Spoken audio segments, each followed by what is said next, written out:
How about now? Can you hear me now? Can you hear me now? Can you go and see?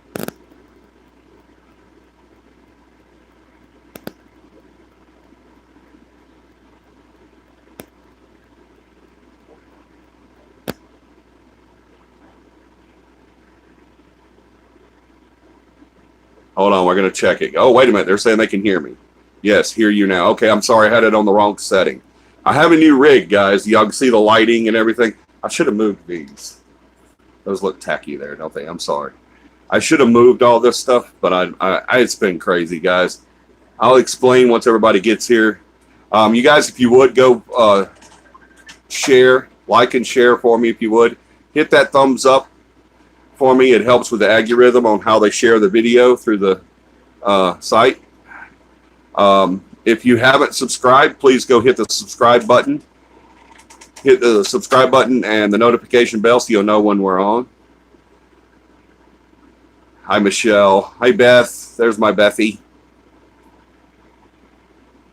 I have this awesome new rig. It really is. It's really, really cool, but it got a little... The phone got messed up. I just subscribed last Sunday. Was hoping you would go live. Who said that? Black Tower. I'm glad. I was supposed to go live at 9 o'clock, Black Tower, but I got messed up. How are you guys? Hey, Whitney. I've missed all of you. Been in Kentucky for a while. Glad to be back home. Awesome. Welcome back, Whitney. Welcome back.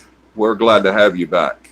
Once we get more people on, if you guys, like I said, if you would go like and share the video for me so everybody will know that we're on a bit late, a lot late. I'll explain once everybody gets here why we're on so late. I do apologize for it.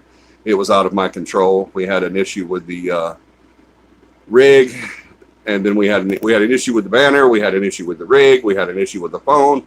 It was crazy go nuts. Crazy go nuts. It was. It is crazy, crazy go nuts. And then, of course, this ghost keeps popping in and smiling and hugging, and that's no ghost. That's Dakota. Definitely no place like home. I agree, Whitney. We were gone this weekend, too, and we got home, and it was crazy. Was it mosquitoes biting you? No, I was in a little bag. You know how got bugs everywhere? Looks like she had bugs. Let's go tell Mom to give me a drink. Yeah. Please. All right. Let's see. Definitely no place like home. Michelle says, hey, Dakota. Michelle Davis says, hey, Dakota. That's Aubrey's mom. She says, hola. That's how she says hello now. It's hola. Muy bien. Gracias.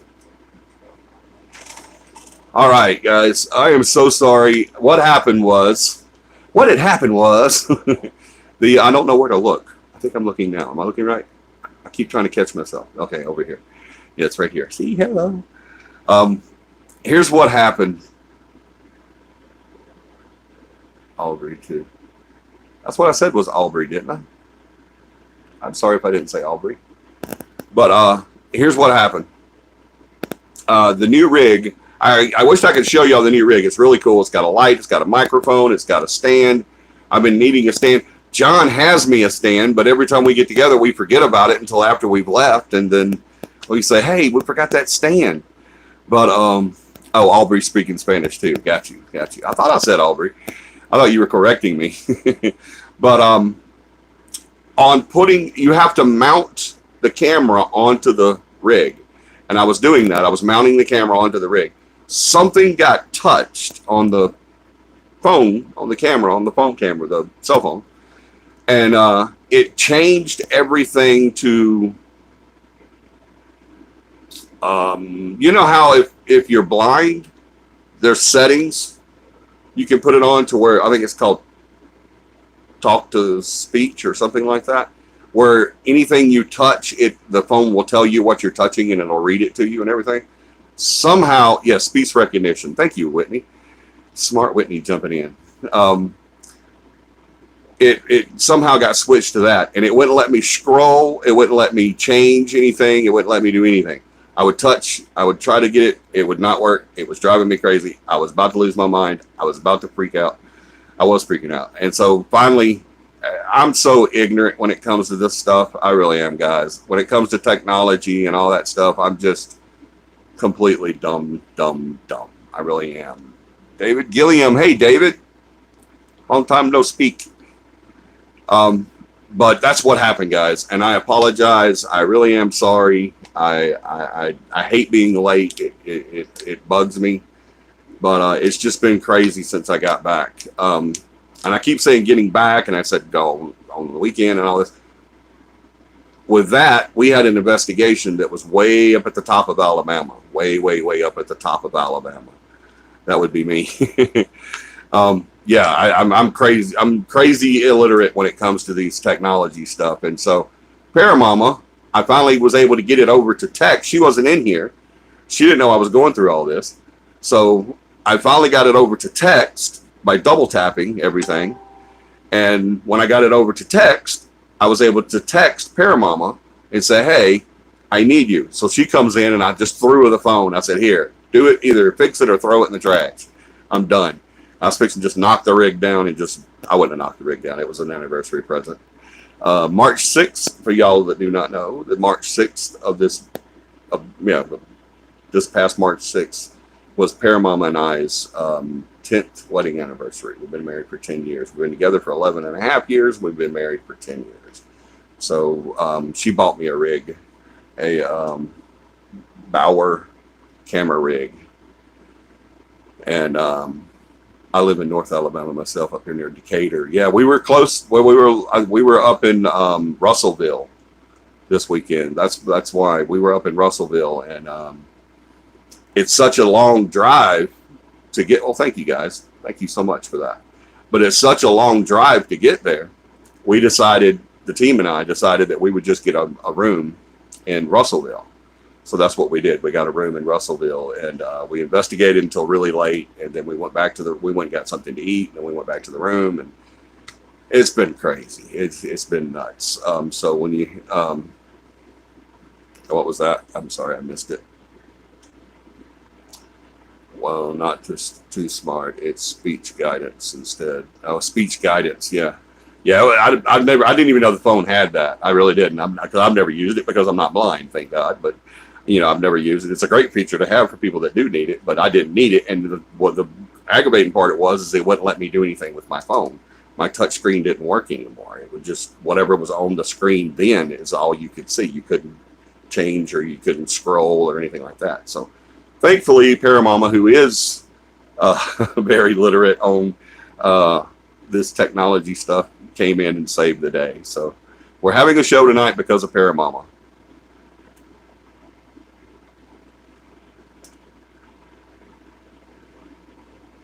Couldn't see it. I meant I'm not too smart. You are very wise. Not when it comes to technology and phones and this rig and all this stuff. Y'all can see the light. The light's like really bright in my face. It's right here. See how bright that is? Look how bright that light is. But it does help you guys see me better. And there's an external microphone right here that kind of comes out like a cat tail. And y'all hear that? I can't hear it, but I bet y'all can. But yeah, it's an external microphone that comes out. It's a nice rig. It really is. I really like it. Now that I know how to do it,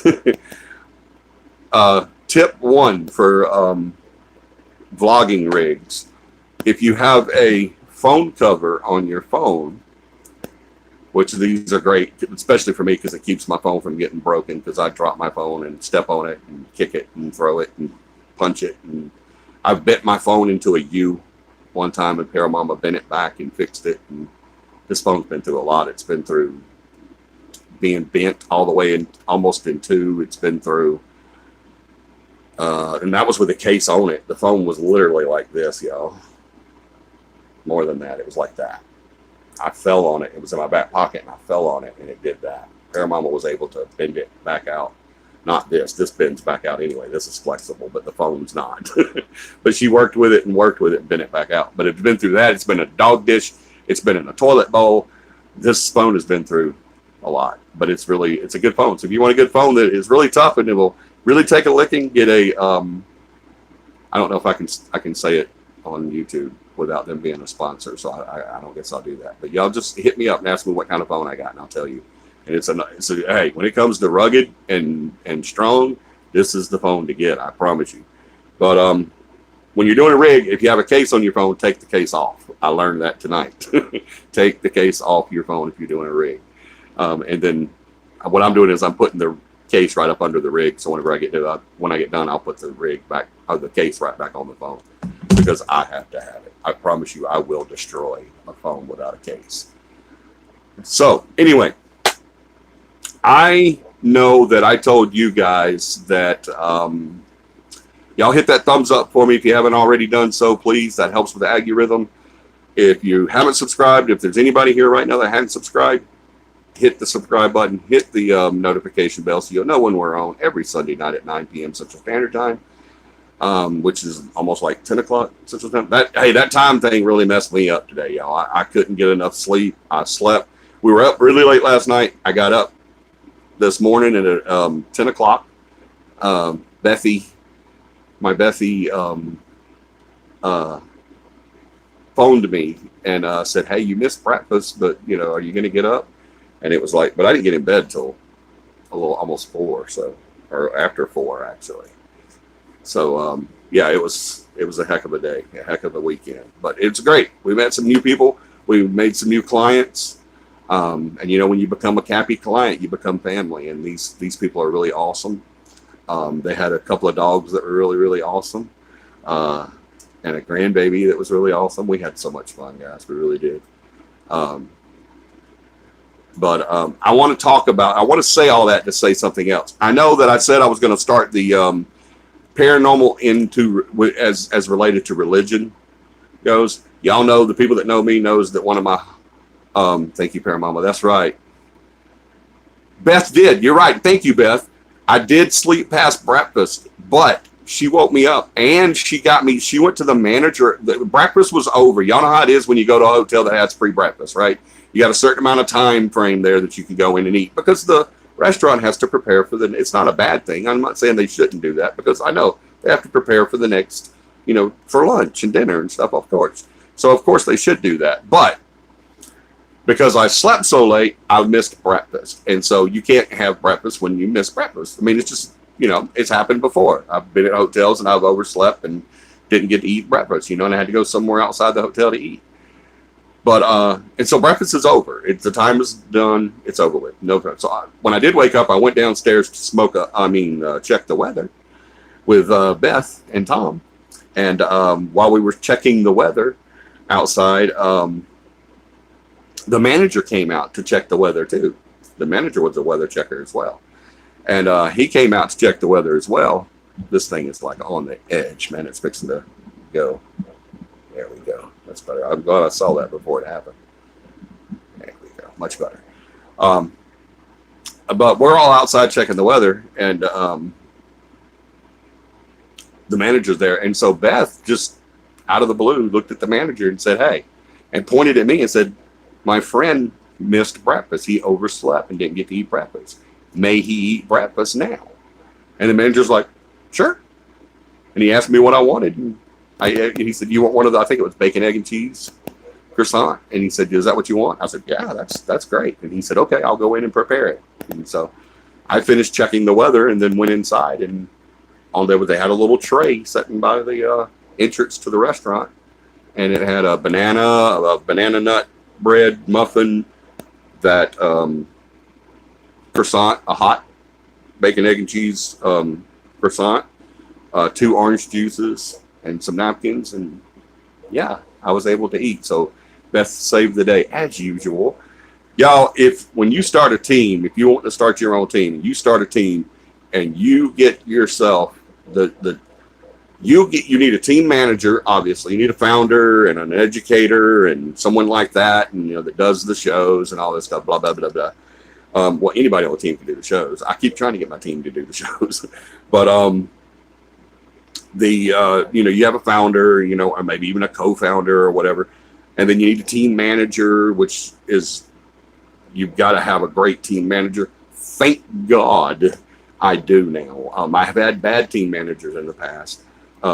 but I've had good ones as well. But now I have an amazing team manager, and you got to have that. And you've also got to have an amazing case manager. Your case manager, this is why we always call Beth, our case manager, the boss.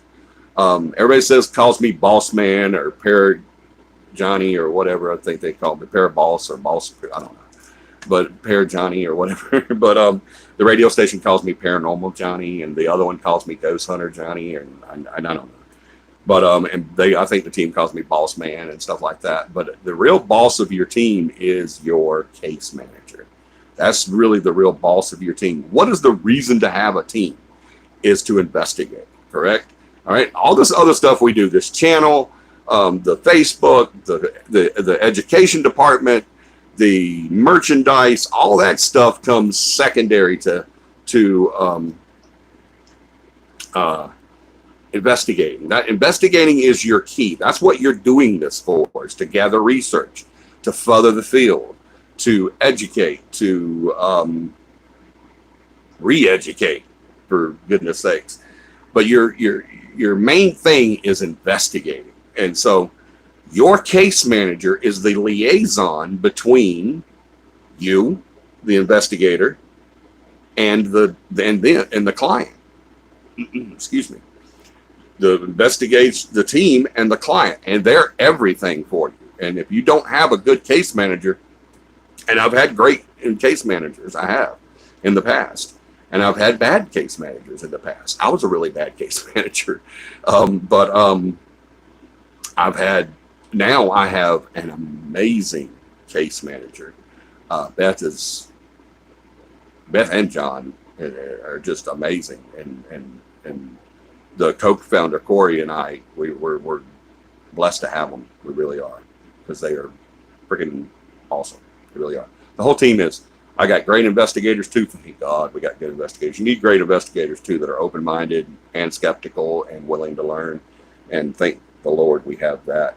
And I think we even have that in the upcoming investigators, potential investigators as well. So hey, did they get a drink? Will you bring me one? So yeah, get your team right, get your people in there.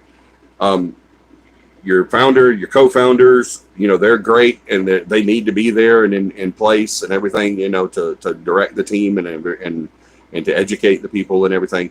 But make sure your management team is top freaking notch. All the way from your team manager to your case manager to your research guy to your tech guy. You've got to have those people, right? We have an amazing research guy, and we have a great tech guy. Tom is our tech guy. Eric is our researcher. And oh my gosh, you've got to have all these things to go into and to have a great team. And I say it all the time. I am not the reason why CAPI is where it is today. If everybody had to look at this all the time, dear Lord, CAPI wouldn't be as big as it is. But it's because of my team. It really is. I'll never lose sight of that. From the co-founder all the way down. I'll never, ever lose sight of that. So anyway, we were going to talk about religion and or the paranormal as it relates to religion tonight. Like I said, that time change got me, the whole being up all night and then going to sleep and then getting up. And when I got home, guys, I left early where I was at. I went to Beth and Tom's and hung out with them when we got there, because I drove to their house Saturday, and then we went from their house on to the investigation in Russellville, which was another 3.5 hour drive, and or 3 hour drive, 3.5, I don't remember. But instead of when we got there, instead of getting my stuff and getting in the car and coming home like I should have done, I enjoyed their company, because I always enjoy being there at the lake with Beth and Tom. So, and Tom was showing me some stuff about some stuff that we're going to be doing on our new property and our new place and everything. And it was an awesome day. It really was. But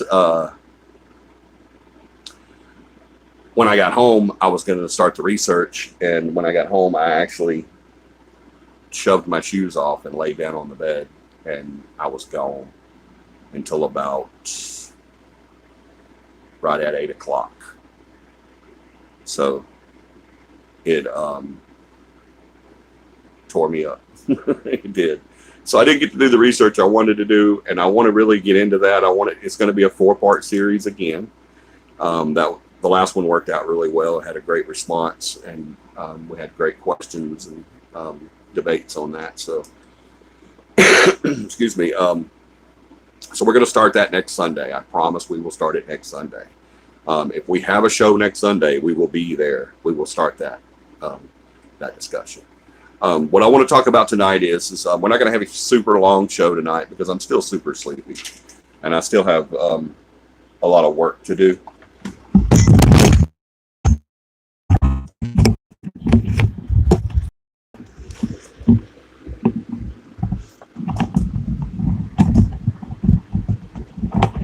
No, the world did not just come to an end.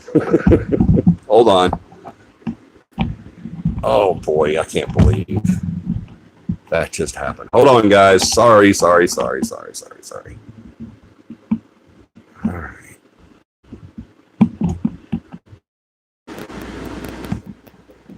All right, there we go. Sorry about that. I hit the cord trying to move stuff over on my side because I have a fan here. And I was getting actually hot, and I tried to move the stuff, and I hit the cord and knocked the whole system down. So I apologize. Anyway, I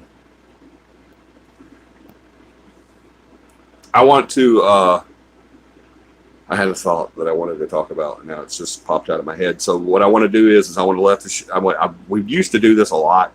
We used to just turn over the show to you guys and let y'all go with it. Ask questions and, try to stump the, this mic's not pointing towards me anymore. Let me see if I can fix that. So sorry.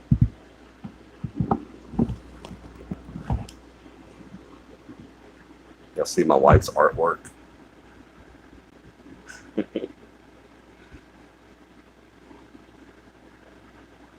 Here, Mama drew that. And that one as well. Isn't that crazy? She's a good artist. The Black Tower, Religion and the Paranormal. No, that's not what I wanted to talk about tonight. That's the new series starting next week, Black Tower. Yeah, no, that's the next series starting. It was supposed to start this week, but I didn't get a chance to. Man, when I knocked this rig down, I just screwed everything up. Everything is all out of whack. Can you guys hear me okay? The microphone is no longer pointing towards me, so I don't know if the sound quality is. Okay, there we go. Yeah, that's what we were going to start this week is the Religion and the Paranormal. And like I said, those that know me know that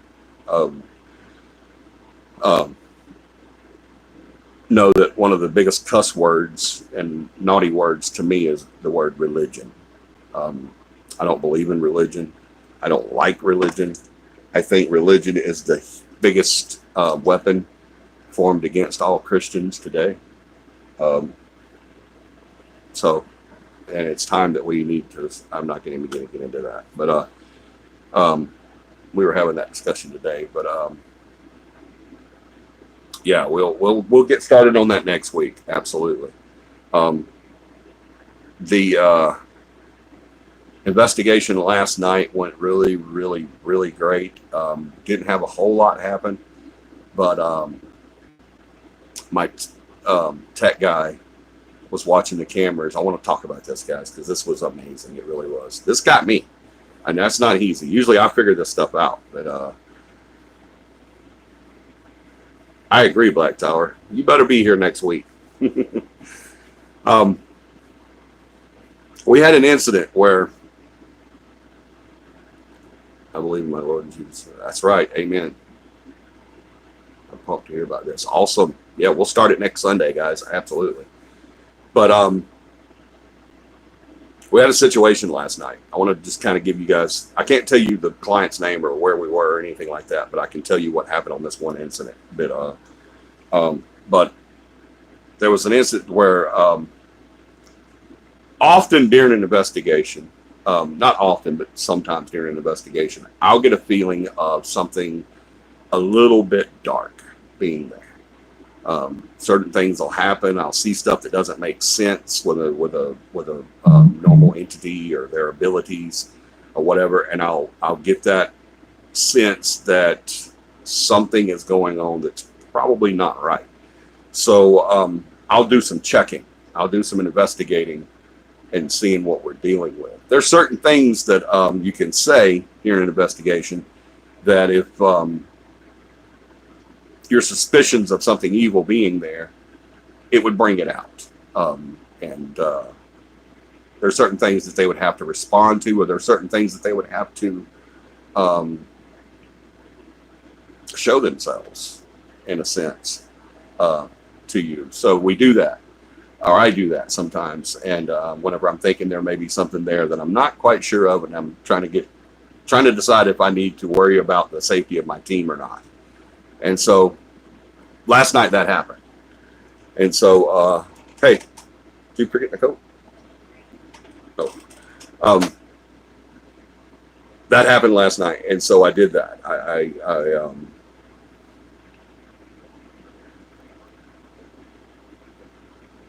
tested the waters, if you will. And so I was in a closet doing that, looking up into an attic entranceway. And we had equipment all over the house. If you know CAPI and you've ever been on an investigation with CAPI, you know that we wire a house.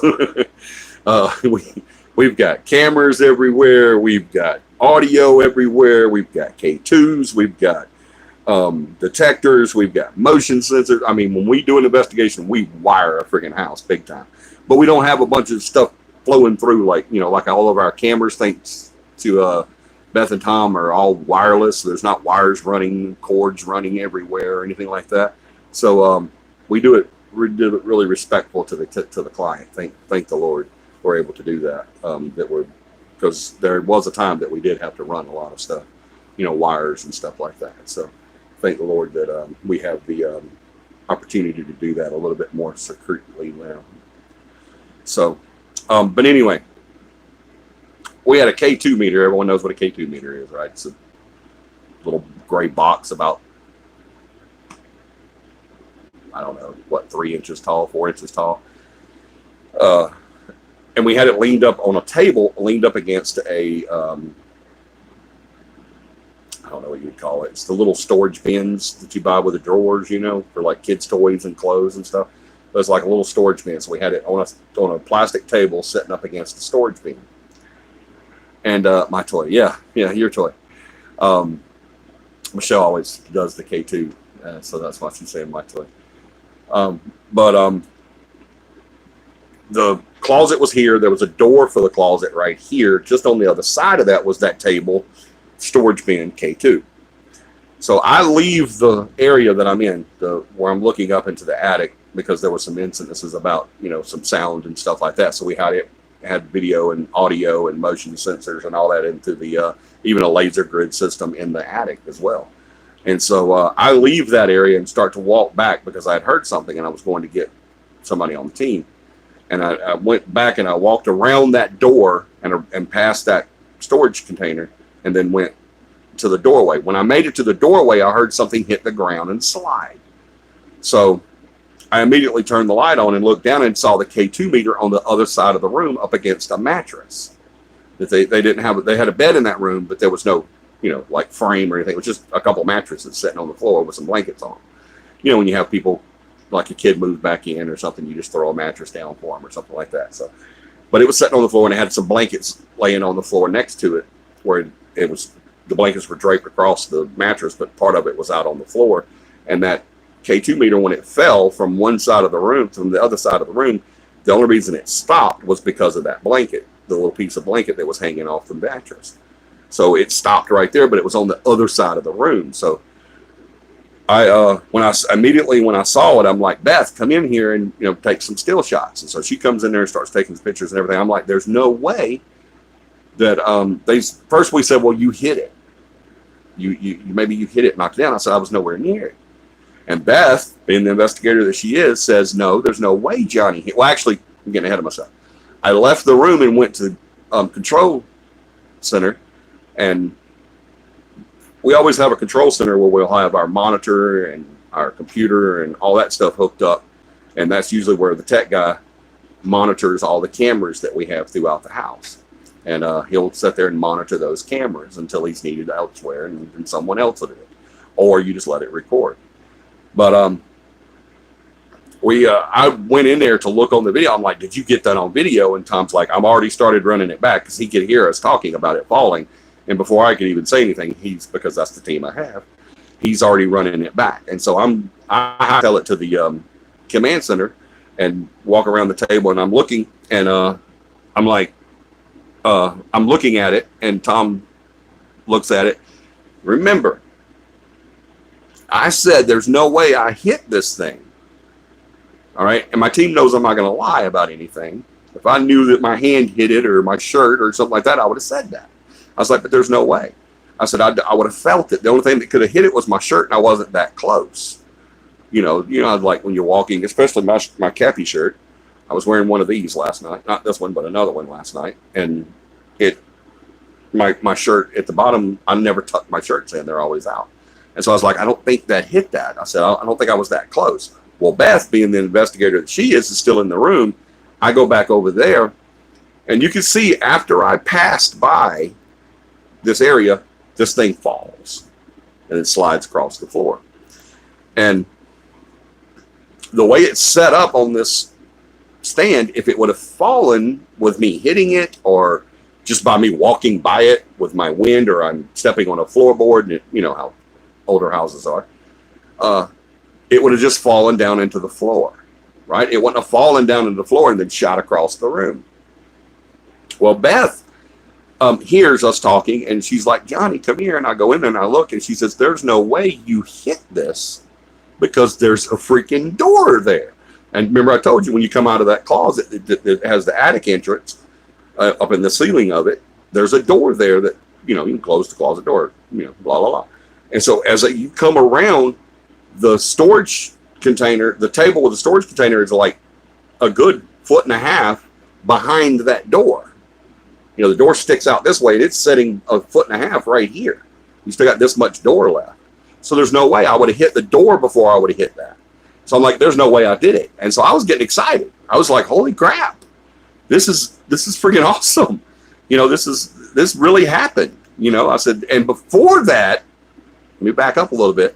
Before that, while we didn't get this on film because we were actually in the process of setting up, the family's son was there, an adult son. He was there, and he and I were talking in the living room, or the great room of the home, and there's a long hallway. There's a big wall with a fireplace, and there's a long hallway with doors on each side. And we were at the end of that hallway to the left. Hey, Frank. And, excuse me. We were at the the end of that hallway in the bedroom there, or that's where we had heard her. That we were in the living room talking, and that the room that I'm talking about is at the end of that hallway. Well, we heard a crash. We heard something fall and hit the floor. So he and I both immediately turned around and started going that way. And we go in there, and there's a little plastic children's toy tote in the floor, and a book, a little children's book in the floor. They had a little baby, like a 2-year-old, almost 2-year-old baby. So, there's toys everywhere. So, and there's something else interesting about that toy, that particular box, but I can't talk about that. But anyway, it belonged to the person that they thought was responsible for the entity, for the haunting. But it's sitting in a basket on top of that plastic thing, that the same one that the K2 fell off of. The K2's not there then, but it had to lift out of that basket and then fall, because if it would have just fallen, then it would have took the basket, and there was 2 little miniature toys sitting in front of it, like decoration. It would have took all that down, because this thing was big. It was like this big, like that tall, like that tall and about that big. enough to get like, a whole set of Matchbox cars in, or something like that. But, and it fell. And so I asked him, I said, do you know where it was at before? And he said, yeah, I know exactly where it's at because I put it there. And I said, where was it at? And he said, in that basket. And I said, well, there's no way it fell out of that basket without knocking the basket over as well. Plus, there was no one in the room. So that already had us a little, highbrowed about that room, So now, fast forward back. Beth, through her investigative skills, said there's no way Johnny bumped into this. They're coming out of this closet, walking around, which you can see perfectly on film. That's what I did. I literally just walked around and went into the doorway. The door for the closet's here, and the door for the entrance to that bedroom is right here. So they're right next to each other, with a little bit of space. And so I walked out of this one circular into this one to go into the hallway to go and get the team. So now we know that there's no way that I had hit it with my shirt or my hand or anything like that. So I said, okay, well, there's one more possibility. The other possibility is, I'm sorry, a dog just jumped on the bed. Our indoor dog, Lily Rose. That's not an earthquake. But, hey, stop. Be still. Lay down.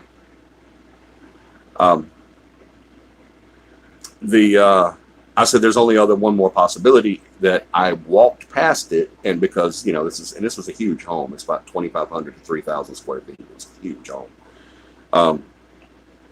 As I walked past the front of this, where this object, where the K2 was on this stand, I'm thinking maybe I hit a floorboard and it fell. So I went back and walked through there several times very rapidly, and it wouldn't do it. But I did notice that it shook a little bit a couple of times. So I stood in front of it and started jumping up and down. So, because we're trying to debunk, that's what you do. When you have an incident during an investigation, don't just go ahead and record that incident and say, awesome, let's put this in the books. No, my whole team knew, without me saying a word, my entire team started debunking like that. They went straight into debunking. They went from, oh my God, I can't believe that just happened, to boom, let's debunk it. Let's find a natural cause. And that's exactly what they did. I didn't go through the team and say, all right, guys, this is awesome, but we got to figure out why it happened. Let's figure out what's going on here. I didn't have to say that to my team, because I don't have to say that to my team, because they automatically, when something like that happened, boom, they're in debunk mode. And that's what both of them were doing, exactly what they were doing. They dropped everything and started debunking that incident. So we're working and trying. I even stand in front of this thing and start jumping up and down. I'm 265 pounds, guys. All right? I'm no little guy. I'm 5'10", unless I'm standing on my left leg, and then I'm 5'11", and 265 pounds. So when I'm jumping, this whole room is like going, this thing's not moving. It's tapping back and forth, but it's not falling off. So I do it harder, and then it falls. So I said, okay, so I never jumped past this. I didn't bunny rabbit from this door to this door, but I did walk past this, so maybe that's what it was. I hit a loose floorboard or hit that, vibrated it just enough, because I am 265. So it is possible that it had fallen. But there's no way that it would have fallen and shot across the room. Just not possible. Gravity doesn't work that way. When an object falls from a height, as it goes down, it doesn't defy gravity halfway through the fall and shoot forward. All right, it has to continue until it stops. That gravity force is going to pull that object. We all know this from 5th grade, right? Hey, Blake, your stream has made my day even better. Awesome, Blake. Thank you for saying that. Happy birthday, buddy. But as that object is falling, gravity is going to pull it until it what? Stops, right? Until something stops it from being pulled down. So it's going to stop. So that's what it does. It drops. That's what it did when I hopped in front of it. I made it fall 3 or 4 times, setting it up in different, areas and different ways. Jump, it would fall. Boom, straight down. It would go straight down every time. It didn't go straight down and then stop mid-fall and shoot across the room and hit that mattress, the blanket on the mattress. It didn't happen, because that's not how gravity works. That's not how physics works. So I'm getting excited. I'm like, this is awesome. We got this on film. And you can literally see when I walk past this thing, as I walk past it, like it's sitting right here, and this is me, and I'm walking, I'll get about right here, and then it falls. So I'm walking past it like this, and then it falls. Like a millisecond, then it fell. So there's no way that I hit it and then made, because if I'd have hit it, it would have felt like this, right? If I'm walking by it and I hit it, it would go down like that, right? But as I'm coming by, I get about this far and then it fell. So I'm like, I'm super excited, guys. I really am. I am excited about this. And so I'm like, heck yeah, man. This is awesome. And I usually don't get giddy on something, but I was like, this happened to me. It's right here. I'm looking at it on film. We've got it on tape. This is freaking awesome. We already had something drop with no one in that room, and now I'm in there antagonizing something possibly, and it throws a K2 meter at me. So I'm like, heck yes. I wouldn't even like heck yes. I was like, hell yeah, man, this is awesome. Then it happened. You remember a few moments ago whenever I said that my team, whenever something happens, they go into debunk mode? Do you remember that? Well, they don't stop debunk mode when Johnny gets excited about something, okay? They don't like, oh, well, he's excited. The boss is excited. Johnny, he's excited. It's a done deal. This is evidence. And then they start going happy. No, that's not my team, okay? And I don't want my team to be that way. My team says, oh, that's awesome, boss. That's awesome. You know, and they still checking it out. And thank God for that. Because what Johnny was getting giddy about and happy about, and the fact that I had this on film, Beth and Tom are still working, still doing their jobs, just like John and Eric and Michelle would be doing if they were there. So Tom says, I go back and I look at, because I'm wanting to see this friggin' thing 50,000 times, right? And so I go back and I look back into the command center, and I'm looking. Excuse me, I'm sorry. My mouth is like cotton. But I go back, excuse me, to the command center, and I'm watching it on film again. Then Tom pipes up, and he says, hey, I think it's hitting the drawer under it. So I'm walking around with a balloon this size on my head. He reaches up with a pin and goes, pop! And it explodes back into my head. And I'm looking at the video and I'm like, no, it's not hitting the crap. It's hitting the freaking drawer. Guys, what had happened was, as I walked by it, I'm sure a bunch of people walked by that K2 meter several times that night before this incident. Several of us, the clients, us, so dogs, and it vibrated that thing just enough to whenever I walked by it, when I hit that loose board or hit that beam under the flooring, and it moved that container just enough, it was able to fall. Excuse me. Good Lord, I'm so sorry. It was able to fall. Underneath this top of this container is a drawer. Underneath that drawer is another drawer. The second drawer is actually sticking out about that far, maybe about that far, about a quarter to an inch out. It wasn't shut all the way. So what happened was Tom was looking at the video and he says, oh my God, the thing falls and then it gets to a certain level and it shoots out. You know, and it comes down and shoots out. Well, we knew it did that because it was all across the room. We just didn't know where it did it. So Tom, debunk mode, is looking at the video again and again and again and again. And he's like, I know, I got to figure this out because that's the kind of team I have. That's the kind of people I have. And Tom is like massive when it comes to something like that. Because Tom, if y'all don't know Tom, get to know him because he's one of the best freaking people in the world. I'm so blessed to be able to call that man my friend. But if you don't know Tom, I'll tell you something about Tom. Tom is a logical guy. All right. Tom looks for logic in everything. And if Tom doesn't know something, he and I trivia battle all the time. We love to trivia each other all the time. We were just talking about that yesterday. We love to. And because he's a wealth of knowledge, and he's like me, he's a wealth of useless knowledge, but he's also a wealth of very useful knowledge too, thank God. But he doesn't stop. And when he sets his eyes on something, he can't just leave it alone. All right, he can't just say, okay, well, I guess you're right. That's what it is. That's not Tom. Tom is, no, I'm getting to the freaking bottom of this. John's here. Yay, he made it. We didn't think he was going to make it because he had to work. Thank you, John. Hey, buddy. We love you so much, man. Thank God he made it here. Heck yeah, let Beth. Yay, John. Jill says, hey, John. Awesome, you made it, buddy. God, I miss you so much. It's been so long since I got to hug my buddy. But Tom doesn't stop, guys. He keeps going. He's like John. John's the same way. Beth's the same way. Because once that happened, everybody just kind of kicked it into that mode and where they're like, no, we're figuring this out.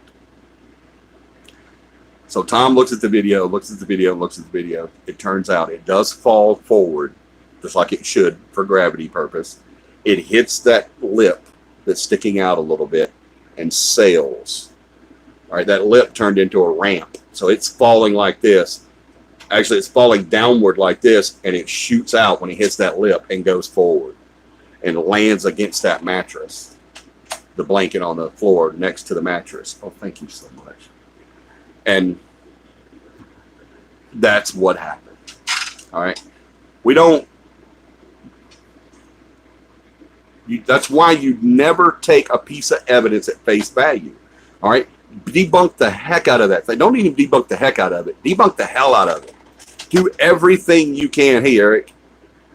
Do everything you possibly can to debunk that. Because look, somebody down the road's going to do that. All right. Anytime you submit evidence as proof positive, I promise you, there's 100 people that's going to rip that evidence to pieces. All right. They're gonna try their best to debunk every single bit of that evidence that you. You want to know for a fact that you have went through everything possible to debunk it, to nationalize it. And if you can't do that, then you can be able to say, hey, whenever they say, well, you know, maybe it was that second drawer. No, we tried that. The drawer's actually all the way in. Well, maybe it was like whenever it fell, it hit the bottom of the table. No, you can see it on film. It actually goes out before it gets to the table. And, you know, you want to be able to debunk everything that they're saying so that they can't debunk your evidence. All right. So make sure you debunk that evidence. Don't get excited like Johnny did. Now, I didn't just jump to it and say, okay, this is it. I wanted to debunk it too. I was working right there with him trying to debunk it.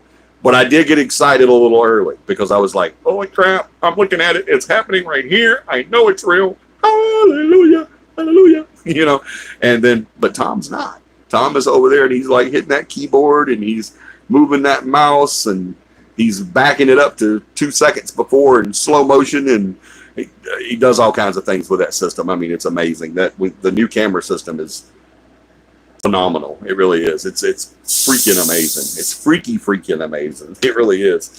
You could stop video on this thing and go back and still record while you're doing. It's weird. It really is. It's something out of sci-fi.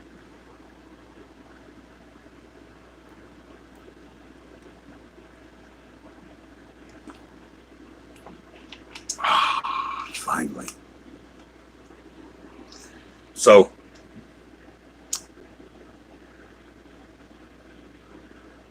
people really don't like it when you debunk their evidence. They really don't. John's got a great point there. He's absolutely right. People don't. The co-founder and I just had a discussion about this not long ago. He even had to put on the site. Corey put on the site, one of our Facebook sites, I think it was Alabama Paranormal. He's like, look, if you submit evidence to this page, don't get butthurt when people debunk it, because that's what we do. That's our job. That's why we're here. So don't get butthurt whenever you got a great piece of evidence and then we figure it out, because people do all the time. They'll submit stuff to one of our Facebook pages, or they'll email it to us, or they'll send me a picture, send John a picture, and I'll send it to everybody, and everybody will look at it and they're like, oh no, this is this and this, and they're like, yeah, you're absolutely right. That's exactly what that was, but then the person that submitted it will be like all mad, like, oh, y'all have closed minds. No, we have open minds. That's why we do what we do. But we're not going to allow you to, I'm not going to allow you to come on. Like, I wouldn't allow someone right now to walk in here and talk on my show about sage, all right, or about spirit boxes, or about coffin nails and graveyard dirt and rosaries and stuff like that. I'm not going to let that happen because I know that none of that stuff has any power. It has no legitimacy in this field because all of it can be explained away. So yeah, if you submit something on one of our sites, or if you submit something to this show or to this channel and we figure it out, we're going to tell you what it is. But people do, John's right, people do get upset. They get a little butthurt whenever you debunk their evidence. But that's what we do. That's, if you have a team, or not even a team, if you have an investigator, hey, sage is awesome in dressing. It really is. It's great in salads. It's great for steaks too, man.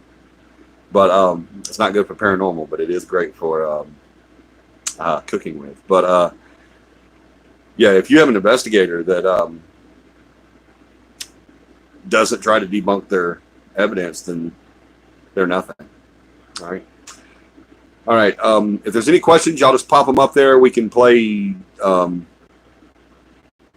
Stump the Host if you want to.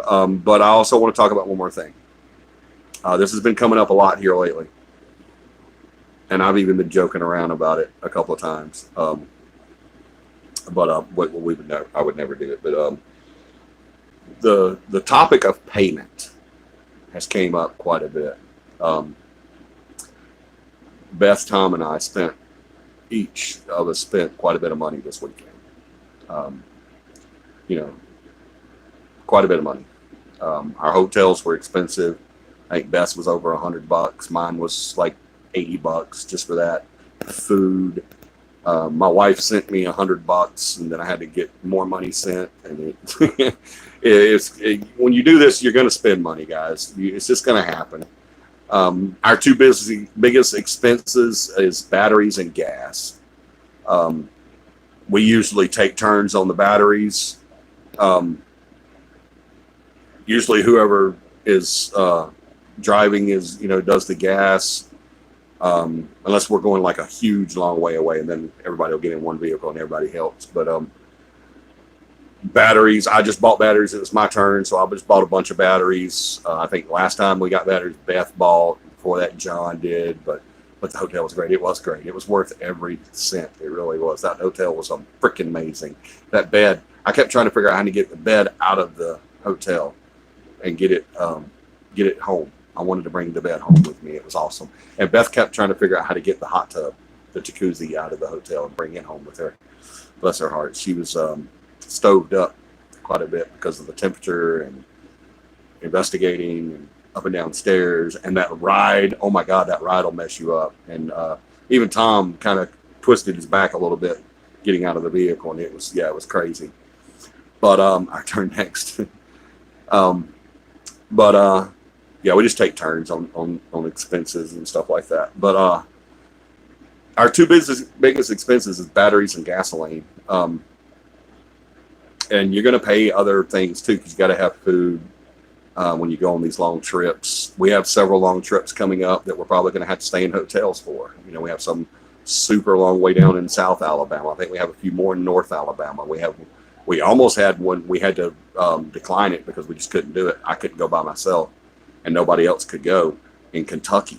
And then we may have some coming up in Indiana and Georgia if they come through. They haven't called me yet, but if they come through, then yeah. So this is a very expensive hobby. Okay, it really is. Sometimes you're going to pay out a good bit of money. I paid $500 not long ago for some pieces of equipment. Now that equipment was worth around $7,000 to $8,000, so I got a great deal. But still, $500 hurt. And so when you spend $500 and you don't get anything out of it, financially, but we did get something out of it. We got some pretty amazing equipment. But on your everyday life, not your hobby, it hurts. It hurts a family to do that. It hurt us, but we couldn't pass it up. But it's at the end of the day, what I'm saying is this is a very expensive hobby. The equipment is expensive. Your batteries, that you go through a lot. Your gasoline, your travel expenses, be it board and food and all that stuff is expensive. So a few times, I would say not a few times on that. I was going to say a few times a client has offered there, and they have, but a lot of times for the past probably, my light just went out. Whoa, don't break it.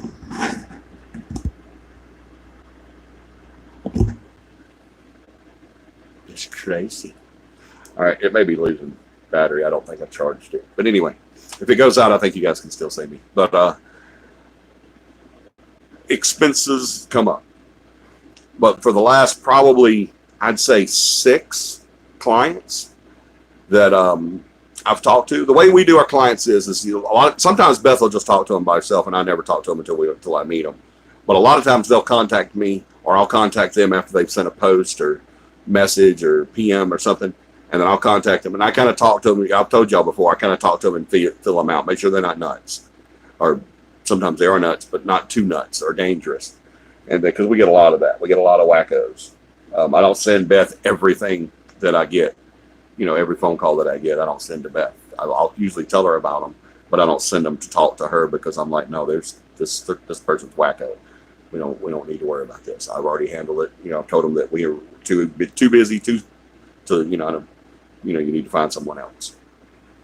Anyway, a lot of times when I talk to them, these last 5 or 6 clients that I've talked to, maybe even 8 clients that I've talked to, have all have all offered to pay us to investigate.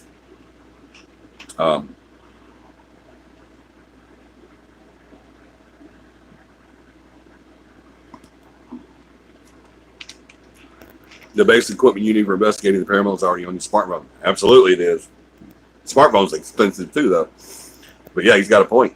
Everything you need to investigate is already on your smartphone. Amen. But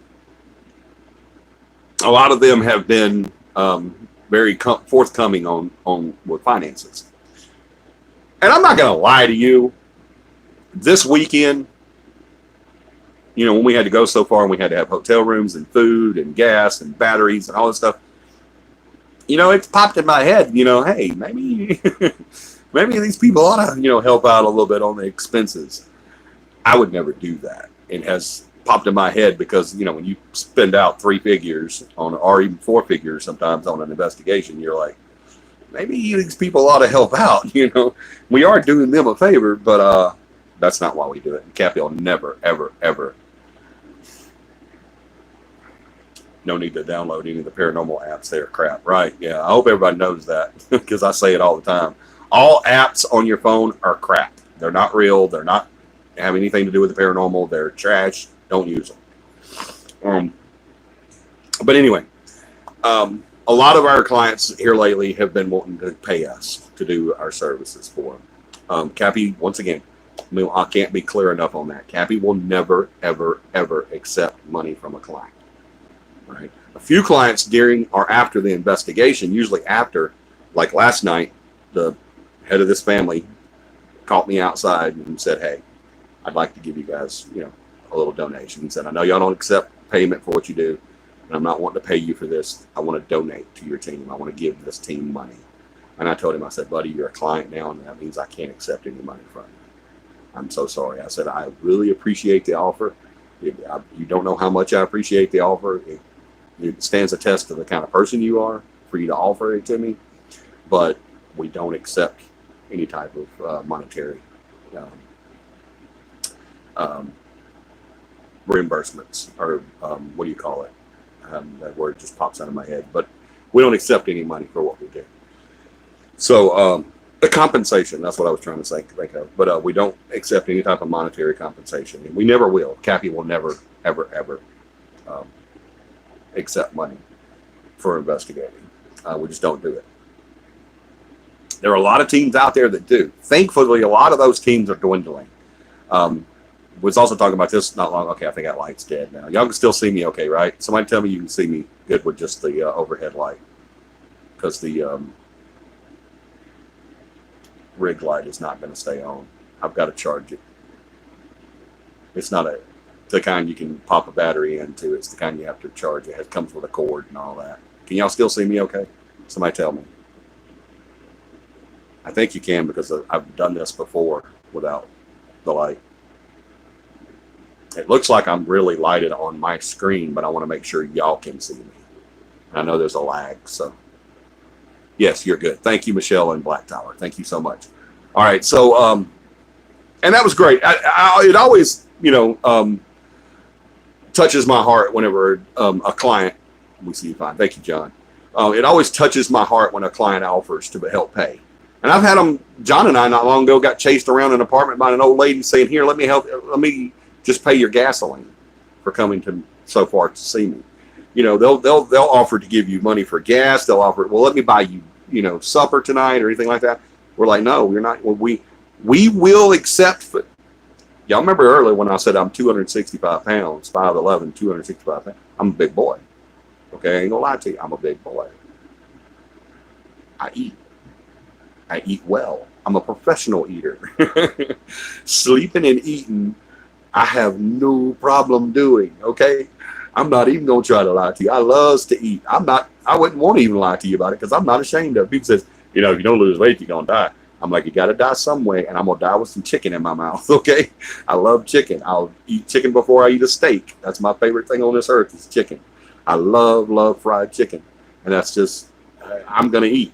So there's nothing wrong if, like last night, they offered us some chicken last night. I didn't eat any of it, but usually we do. I don't know why I didn't eat any. I don't know why any of us didn't eat there.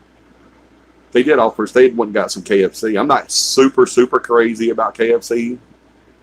And what I saw was like extra crispy, and I don't like that. I only eat maybe that's why I didn't eat, because what I saw was extra crispy, and I don't really care for the extra crispy. I like the original.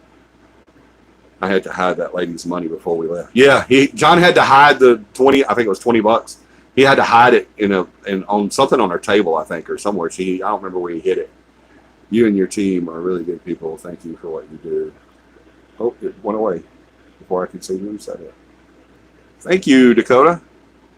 Appreciate you saying that. Oh, that's Dakota. That's one of our new clients. Thank you, Dakota. We appreciate that, man. Thank you so much.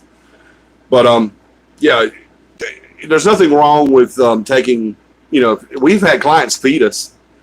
Michelle, one of our team members, back when she was just a client, she fed us. I think. We've had several. That's what it was, under the placemat on the kitchen table. John had to hide. He finally had to take the money because she wouldn't stop. She was chased, literally. Guys, I'm not kidding when I say this. This lady was chasing us around the room with two $20 bills, trying to give us each $20. I'm not kidding you. She was literally, and I told her, I said, I finally started getting equipment and going outside. She finally cornered John. John just took the 20 and said, thank you so much. Thank you. And as soon as she turned and left, he hid it up under her placemat on her table. So I don't know how long it took her to move that placemat, but sometimes she moved that placemat and got her $20 back. Yeah, she shoved it in his pocket. That's what she kept doing. She kept shoving it in our pockets. And it was crazy. She was like not taking no for an answer. Man, you'll have that. You really do. And the way John handled that was perfect, man. It was just, that was exactly what he should have done. He finally said, okay, I don't want to hurt this lady's feelings. I'm going to accept it. Thank you so much for the $20. I appreciate that. And when she turned, he just slid it under a placemat. That's exactly how he should have handled that. We don't take money. We always go eat after an investigation, no matter what time it is. We have what's called post-mortem.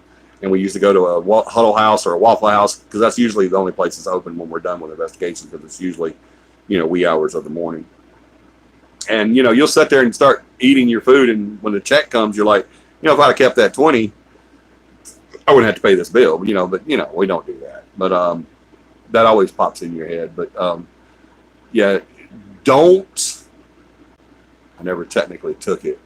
Yeah, you didn't. You didn't leave the apartment with it. You didn't actually take the money.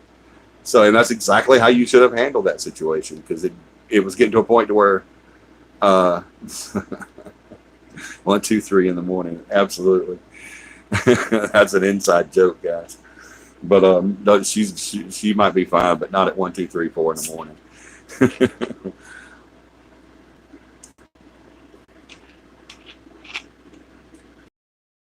The whole point of this is, and I've had team members come to me and say, boss, why don't they just help out with gas? What's wrong with that? What would be wrong with them helping out with gas? Or what would be wrong with them giving us money if we only use that money for food, after the investigation. If we eat at their place, what's the difference between them fixing it that they had to buy and them giving us the money?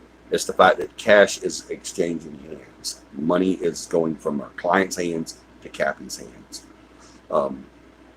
My team know that if I was to ever find out, if I wasn't on an investigation, or if I was and I didn't know it, and I found out they accepted money from a client, that's probably would be the last time they were investigating for CAPI.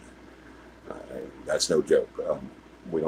I don't do that. I'll never take money. I joke around and everything, and we're like, heck yeah, somebody ought to help us out with all these bills. But, and we would probably have a lot better equipment if we did, and we'd have nicer, we may even have a vehicle that we could all use.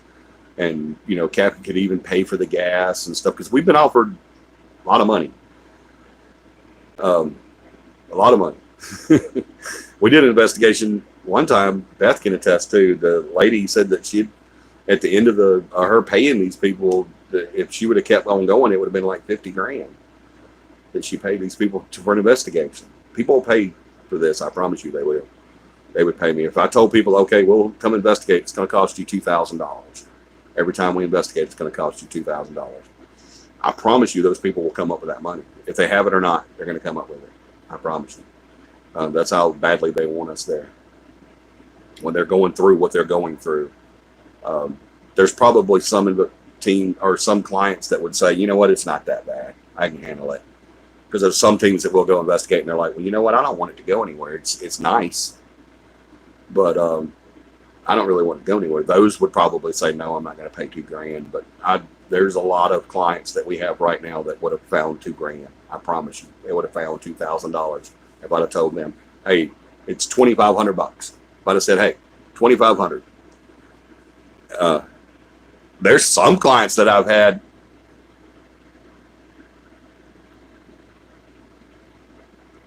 Hold on, I'll read that. But there's some clients I've had,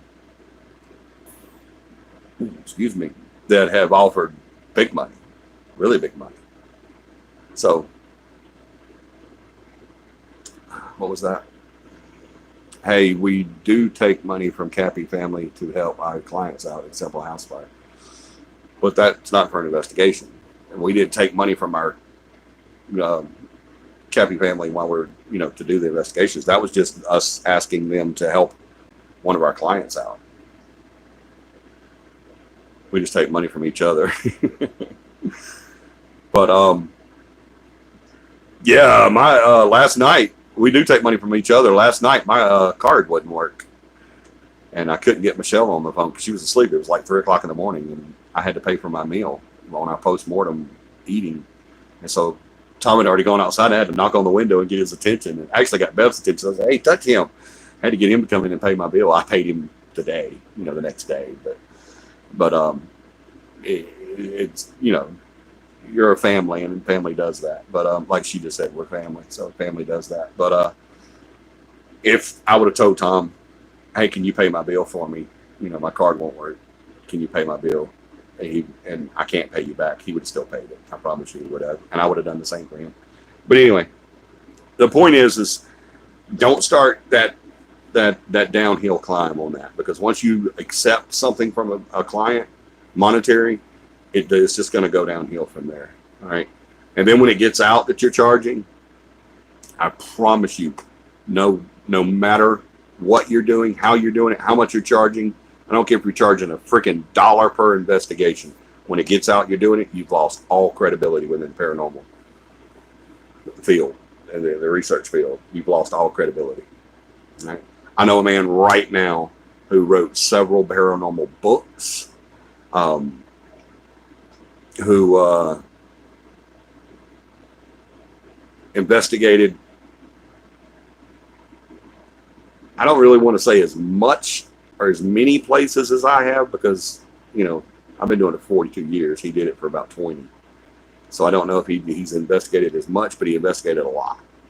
He's very well known around the state. I'm not going to say his name because he doesn't like me and I don't like him. If we see each other, we'll probably get in a fist fight. It's that bad.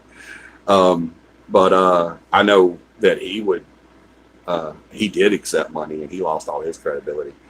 Not just that No, not Zach Baggins, but yeah, they do that. But yeah, not Zach Baggins. Now, let me put something straight on that. I don't know Zach Baggins personally. I know this person that I'm talking about personally. And someone on here, out of the 12 people that are on here right now, someone would know. I promise they would know his name when I said it. I promise you they would. But anyway, what was I fixing to say? Oh, I'm not going to say accepting money for an investigation will take away all your credibility if a third party is paying you. So it's like people like Zach Baggins and I don't know, ghost hunters, ghost encounters. I think that's the Baggins guy's thing. Ghost adventures, ghost. I don't know, all the freaking shows that are out there. I don't know all of them. Y'all know I don't watch it trash. But now they get paid to, investigate. Why do we only have 6 likes? We don't. We have 8 likes. But we do have 12 people on right now. So that's 4 people that doesn't like me. Or us. Doesn't like us. Why don't you like us? Why is there 4 people on right now that does not like us? One just dropped off. They really didn't like us. But I don't care. I'll do it for one. But came back. So I don't know why we only have 8 likes. We may only have 8 people. Because that little thing right there that tells you how many people are on here, it's not always correct, I promise you. So, because I've had it, when I've known there's more than 4 people on it, I've had it say 1 and 2. But yet I have 4 or 5 different people talking in chat at the same time. So yeah, I don't care about that thing. I don't even do it. I see 9 likes. It says 8 likes on mine and 12 people. But I don't pay attention to that stuff up there. The only reason it's even on my screen is because I can't turn it off. It won't let me turn it off. It always counts the streamer, yeah. So I don't really care. I don't care about any of this stuff here. This is the number I look at. If I'm pointing in the right spot for you guys, it should say live, how long we've been on, 12 people, 8 likes. But that's what it says on mine. But this right here is the only number I watch. How long I've been on. That's it. Because I try to keep it around 2 hours. You can do 8 hours at a time. Oh, speaking of that, let me jump to that real quick. 9 likes, 12 people. Yeah. Yeah, see, right now it tells me 12 people, 8 likes. So don't even worry about those numbers up there, guys. Don't even watch those. Nobody cares about any of that stuff. Most of our likes and views come after the show is over with anyway. The live is over with. So lower right is where it is for you. Okay, well, that's up here for me. So y'all don't even pay attention to this crap up here. Okay, don't care about that stuff. All right, that's not why we're here. Is up here. Okay, that's not why we're here. That's not why we do what we do. All right, we do it because we love the paranormal and we want to get it out there, the real paranormal out there. We don't care about this crap up there, those numbers. All right, so what I'm saying is these people that do all these shows and everything, I don't see anything wrong. I almost did that. We almost did a show on the CW. We talked for 3-4 months getting this thing together. This was several years ago. We talked for 3.5-4 months trying to get this thing together. I was getting excited about it. Everybody was getting excited about it. We're going to do a freaking show. This on the CW on television. Was going to do 3 episodes, 3 pilot episodes, and then we were going to try to do at least 1 show a week. And we were super happy about it. We were super, super happy about it. And we started talking about integrity and faking and, worrying about ratings and stuff like that. And we couldn't come together. So we walked away. I walked away from the deal. So, and we were going to get paid for it too. After the pilots ran and if it got picked up as the seasonal thing, then we were going to get paid for it. So, I don't know. Maybe we should have done it. But no, we shouldn't have. But, if you work for like a company and you're doing like that was Sunshine Productions and all that, if you work for that company, Sunshine Productions, and then they sell your show to like a network, and you go and start doing series and everything, I don't see anything wrong with those guys getting paid. Like what were the Ghost Hunters guys' names? Jason and Grant. That's what it was. Jason and Grant. Jason Halls and Grant something.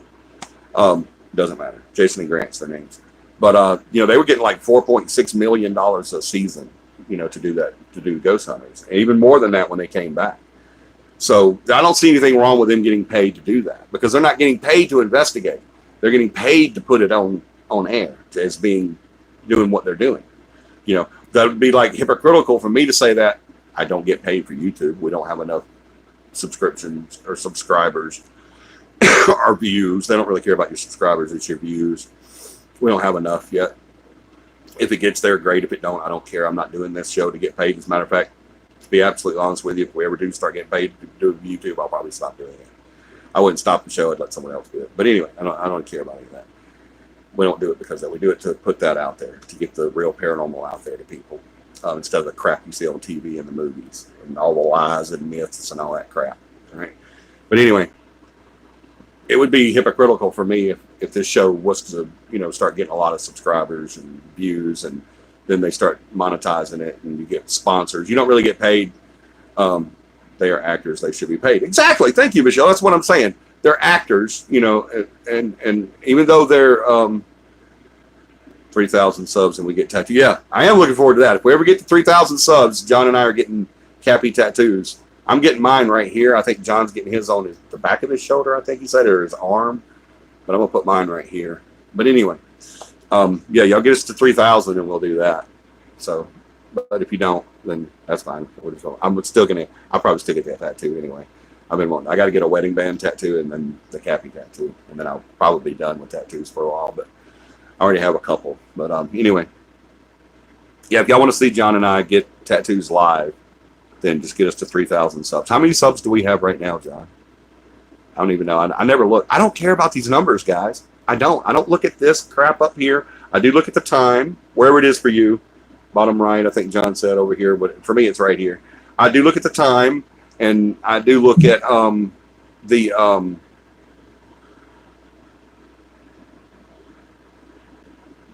2.1. Okay, we got 2,106 something. You know, 2,162. I don't know. So 2,160 something. So I don't really, none of that matters to me, guys. It really don't. We do the whole, let's get the numbers up because we want more people on the show. We want more people watching the show. All right. 90%, or not 90, I'd say 60 to 65% of our views comes after the live. You know, we'll get 10, 12, 13, 14, 15, sometimes even in the 20s on the show. And then our hundreds and 200 views comes after the show.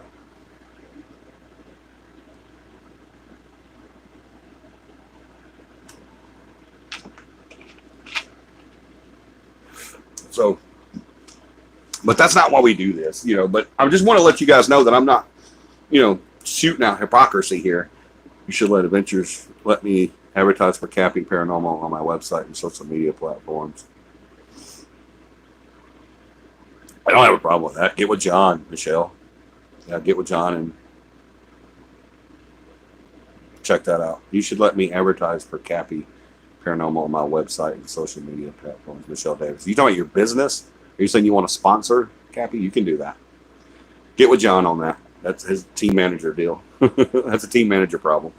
But anyway, I don't have a problem with it. I don't care. Anything that brings more people to watch the show and get that word out. That's all I care about, guys. It really is. And I hope y'all don't take that as I'm just saying, I don't care that I only have 2,000 subs. I think 2,000 is quite a big number. If we do YouTube from now until the end of time or till the time I die or whatever, CAPI Live, yeah, you can do that. I don't care. The bottle company is not a sponsor. That's right. I don't have the bottle company's name on here, Mr. Smartass. There is no name on here, mister. There is no name. You don't see no name on there.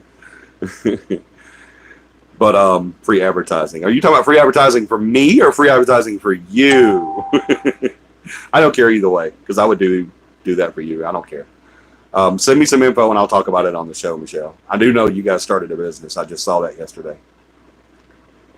How many visits do you get, Michelle? Yeah, how many visits do you get to your site? That's the biggest question. That would make it worth it or not. But anyway, I don't care about all that. I mean, I'm not saying I don't care about your business. Obviously, I do. I hope it thrives, and I'll do everything I can to help it get that way. But I'm saying I don't care about numbers and all that stuff.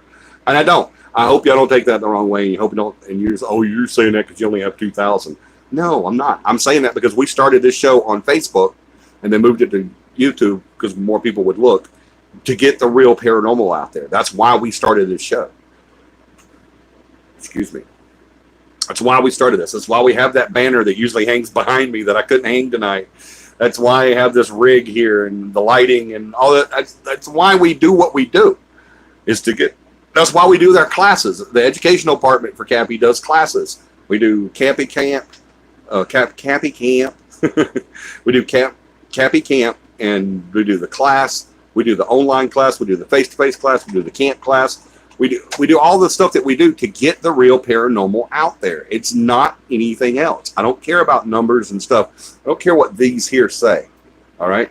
I do want, if there's 13 people watching right now, I would love for that like to say 13 because that means there's 13 people that like what we're saying. Yeah. By the way, thank you, John. Our class was $50. We dropped that to 25. We still don't, we're going to lose money on that now, but it doesn't matter. We don't do it for the money. We do it because we need people to know the real paranormal. We want everybody in the world to know the real paranormal, not this crap you see on TV and not this crap you're reading in books and all this stuff. So I can't find, we can't find who's that? Mary Hastings? Is that some kin to you? Is that Mary from your friend? Is that your friend or your sister-in-law? Is that what it is? I think. I don't know. Beth, she says she can't find them. So will you help her out? I don't know what she's talking about. Well, it's really not a business. Instagram just monetized me from my family photos I have been editing and posting over the past 2 weeks. Okay, cool. Yeah, give me some information about that, and I'll definitely talk about it on the show because it may be something someone would be interested in. Absolutely. I don't have a problem with that. Sister-in-law, that's right. Yeah. Will you see what she was? Oh, you can't find the like button. It should be, if you've got it on full screen, you may not see the like button.